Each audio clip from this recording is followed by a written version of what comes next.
Yo, NBA fans! Napakahigpit ng naging depensa ng Wizards kay Luka. Inaasawa pa nga ng defender niya.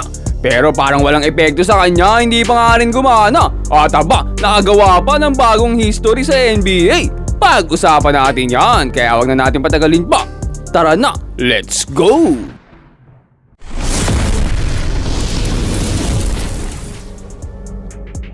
At ayun nga no, kalaban nga ngayon ng Los Angeles Lakers itong Washington Wizards.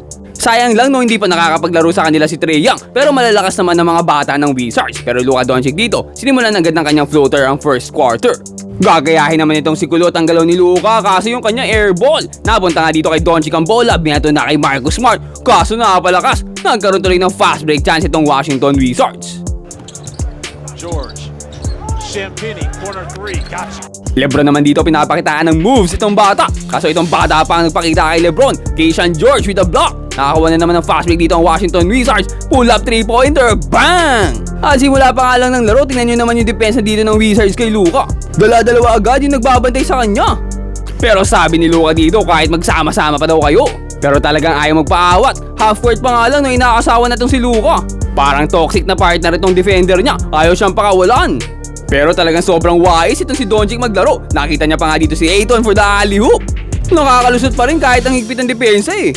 Si Lebron na nga muna kumapit ng bola dito, hinahapit kasi si Luka. At dito nga pumula pa ng 3-pointer. Mabilis na namang makakabawi dito ang young superstar ng Wizards na si Alex Sor.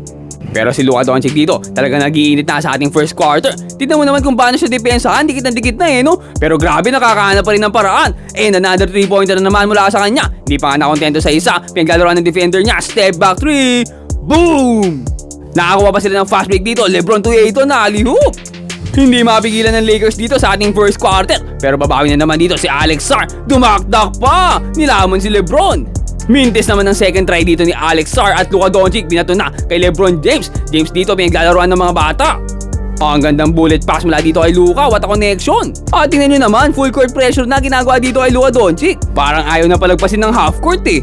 Kasi naman kapag nakalusot ng half court, pinaglalaroan lang ang mga defender niya. Nakakuha nga ng alley-oop dito kay Jackson Hayes. Hirap na nga silang depensahan dito si Luka, nakakuha pa siya ng steal. Dito nga tumatakbo na naman ng Lakers. Luka Doncic, another alley-oop kay Jackson Hayes, back to back. Paano nyo naman kasi dedepensahan ng isang Luka? Pero pa konti-kunti, sumusubok naman bumawi dito ang Wizards. Force him downhill to get in the paint. These threes are hurting you right now. Fade away. Ginagawa ng mga bata lahat para makabawi. Kaso paano ka babawi kapag ganito maglaro kalaban mo? Napakatalino pa. Dito nga nakita niya agad na may paparating ng double team sa kanya. Nung lumapit sa kanya, tsaka niya binato yung bola papunta kay Gabe Vincent. Kaya dito, na-open niya itong si Jackson Hayes na wala yung bantay niya. At sinalpak na nga ni Hayes dito ang bola.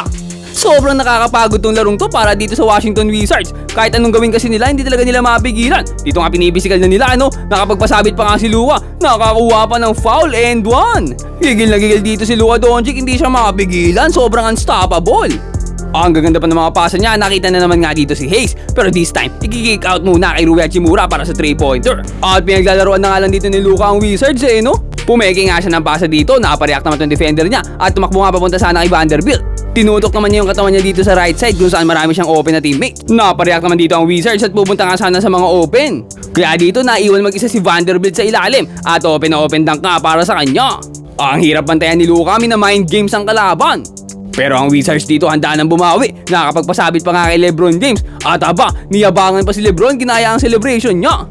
Last few seconds, babawi naman sana si LeBron James kaso nagkamali siya ng pasa dito. Turnover at nakakuha pa ng buzzer beater dunk itong Wizards. Sa kabila niya no, ang laki na lamang ng Lakers dito. 14 kalamangan nila pagtapos ng ating first quarter. Pagpasok na ating second quarter, ay ito na si LeBron James, handa nang gumanti. Turnaround fadeaway nga agad ang binanatan niya, favorite move. Nakakuha pa siya dito ng open 3-pointer. Boom! Hindi naman papayag na mapahiya siya eh no. Ito nga po poste pa, pumapeke-peke pa, sabay turnaround fadeaway ulit. Another one. Talagang favorite move eh no. Pumapes na naman nga doon, no ulit pa ba? Not this time at kinik-out niya nga dito kay Marcus Smart para sa 3-pointer. Talagang ginalit na si Lebron. Nakakuha pa nga siya ng steal dito, fast break para sa Los Angeles Lakers. Kay Ayton nga mapupunta bola dito, hinahawak-hawakan na siya pero naipasok pa rin niya ang tirang yun. Nakita pa siya dito ni Luka at ito na, binato na kay Lebron! Left-handed dunk! Kinaliwa pa eh! Walaya, parang hindi 41 yan boss ah! Pero dito mukhang nabuhayan nga ng konti itong Washington Wizards. Nagising ata sa dunk ni LeBron James. Mga bata pa kayo pero dinadaktakan lang kayo ng 41 years old?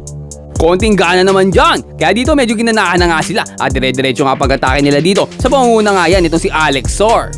Kaso lang ito na naman nga si Luka pinasok na ulit at taking over na naman para sa Los Angeles Lakers. Pinaglalaroan na naman ng mga defender niya, talagang hindi siya mapigilan. Grabe ka talaga Luka. At sobrang effective pa ng pick and roll nila ni DeAndre Ayton. Napakatinding 2-man game to. Finding the cutting. Lakers are too comfortable. I mean, look at the passes they're making. And you see the Lakers shooting 72% from the field. Well, you knew that was going to come from the twos, but they're doing it from the threes as well. Hirap na hirap sila dito ang pigilan ng Lakers. Kaya dito ibabawi na lang nila ng napagandang Euro step. Kaso kahit ilang Euro step pa gawin nila, talagang hindi nila mapigilan ng European na si Luka Doncic. Para nagmamagic lang sa court no? Pinasa sa corner, biglang nawala, biglang lumitaw ulit para sa 3-pointer. Pero mabubura naman ng Wizards ang 3-pointer na yan. Finally, nakasagot din sila no? At finally, no, nakakuha rin sila ng stop dito kay Luka Doncic. Nakasapalpal nga itong si Doncic.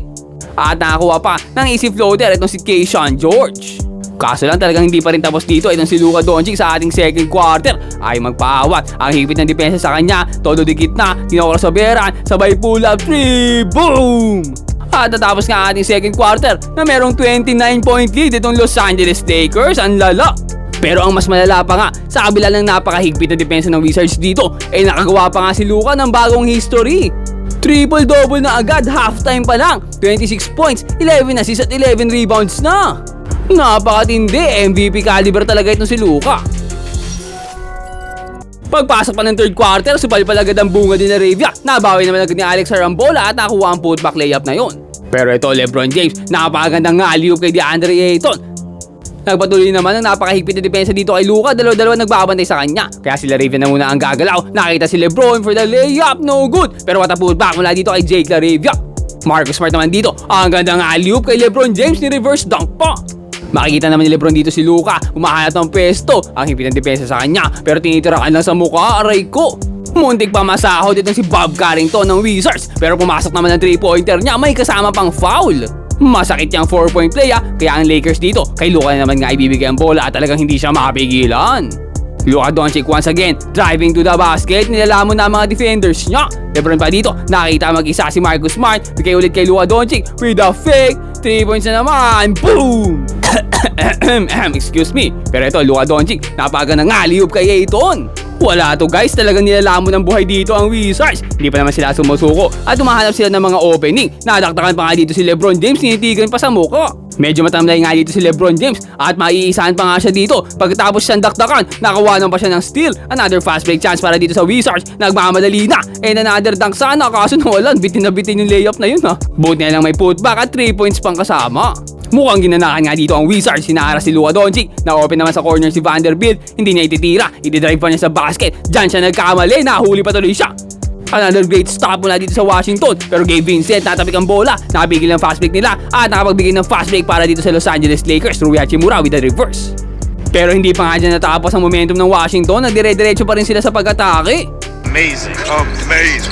Unfortunately, I had to see producer Rich Wolf. Point shooter during his time at Wizards to now. Hinahapit pa nila si Luka dito ng sobra. Dalaw-dalaw nagbabantay, ayaw siyang pakawalan.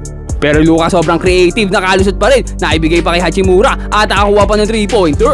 Pero grabe, talagang kinakapit-kapitan at tinayakap si Luka dito. Dinudumog pinagtutulungan siya. Pero dito naipasa pa nga niya. Kaso may isa pa lang nakaabang. Another fast break tuloy dito sa Washington Wizards. At muling napunta dito sa Washington Wizards ang momentum. Pintis ng 3-pointer. Pero meron pa naman silang second chance. At ang second chance na yan ay maipapasok na nila. Pinapangunahan nga sila nito si Keontae George. Kulot, napagandang pasa at napagandang reverse. Kulot dito with a step back 3. Boom! At bago matapos ang third quarter, tinrap na naman si Luka dito at may nakaabang na naman. Nakakuha pa nga sila ng last second basket para mabababa kalamangan dito ng Lakers sa 16 sa East pagtapos ng ating third. At talagang hanggang fourth quarter, dala-dala dito ng Washington ang momentum nila. And Will Riley. Malachi. Pero dito pinasok na ulit si LeBron James at sabi ni LeBron, tama na kayo mga bata. Napagandang alley-oop dito kay Ayton. At makikita na naman nga dito si Ayton na tumatakbo, pero this time ibabasa niya muna kay Drew Team. Napakagandang pasa nun. LeBron James naman dito, kinakalabaw na defender niya. Pinopostehan, sabay kick out sa corner para sa 3-pointer. Pero itong Wizards talagang ayaw sumuko. Number 1 in the NBA in field goal percentage. They are 18th in three-pointers percentage. Pero dito papatahimikin na ni Vanderbilt ang mga bata. Nakakuha ng steal at open dunk para sa kanya. At tuluyan na nga binaon sa limot dito ng Lakers ang Washington Wizards sa pangunguna ni LeBron James. So you said Indiana, right? This time LeBron for 3. Offensive rebound. Aiden over the Talagang walang patawa dito si LeBron James. Umatake pa nga, driving to the basket, left-handed dunk na naman. Magbimintis naman dito ang tira ng Washington Wizards, maririband ulit nila. Pero what a steal dito mula kay Laravia. At ito na, Bronny James Jr. like father like son. What a dunk para si LeBron lang. At ayan nga magsisecure ng panalo para dito sa Los Angeles Lakers. Natapos nga ang laro sa score na 142-111 in favor of Los Angeles Lakers. At syempre ang ating best player of the game ay walang iba kundi si Luka Doncic na nakakuha nga ng 37 points, 11 rebounds and 13 assists. At nakuha na nga ng Lakers dito ang kanilang 29th win of the season. Sila pa rin naman ang 5th seed sa West pero hindi pwede makampante dahil sobrang dikit lang sa kanila ng Suns sa Timberwolves. At dahil sa matinding performance si Luka dito, umangat na nga siya sa number 2 para sa Kia MVP ladder. Pero sa ngayon ito pa rin former MVP na si SGA ang nangunguna para sa ating MVP race. Pero kayo, ano sa tingin nyo? Sino kaya ang deserving na manalo ng MVP ngayong season? Comment down below and mag-subscribe ka na rin sa ating channel para lagi kang updated sa mga latest NBA happenings. Ayun lang for today. Peace out and God bless.